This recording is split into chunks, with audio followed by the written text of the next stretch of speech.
ఇస్లాం అయితే ఏంటి? ఇస్లామిక్ సమాజం మరియు రాజకీయ పార్టీ సభ్యులు హిందూ హక్కుల కోసం నిలబడటం, దాని ద్వారా దేశ శాంతికై పోరాటం అనేది నిజంగా గౌరవించదగ్గ విషయం. అదే అవామీ లీగ్ బంగ్లాదేశ్‌లోని ఒక రాజకీయ పార్టీ. ఇది 1949లో స్థాపించబడింది. ఈ పార్టీ బంగ్లాదేశ్ స్వతంత్ర పోరాటంలో ముఖ్యమైన పాత్ర పోషించింది. అవామీ లీగ్‌కు నాయకత్వం వహించిన షేక్ ముజిబుర్ రెహమాన్ బంగ్లాదేశ్ తొలి ప్రధానమంత్రి. ఆయనే ఫాదర్ ఆఫ్ నేషన్ బంగ్లాదేశ్‌కి.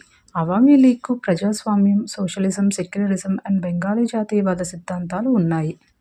అయితే బీఎన్‌పీ 1978లో బంగ్లాదేశ్ నేషనల్ పార్టీ జియావుర్ రెహమాన్ చేత స్థాపించబడింది.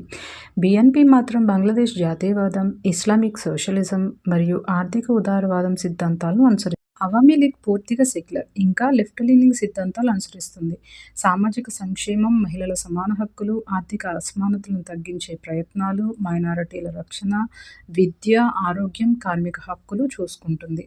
బంగ్లాదేశ్ మాజీ ప్రధాని షేక్ హసీనాపై చాలా ఆరోపణలున్నాయి. ఈవిడే అవామీ లీగ్‌కు నాయకురాలు.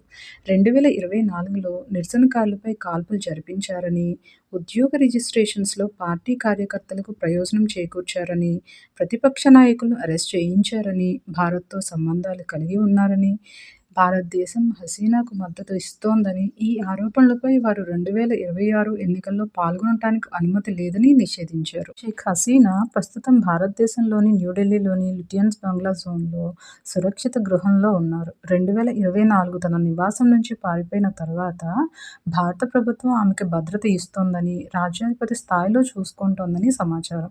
ఆమె తన అవామీ లీగ్ పార్టీని తిరిగి ఎన్నికల్లో భాగస్వామ్యం చేస్తే కానీ తిరిగి వస్తానని చెప్పారు.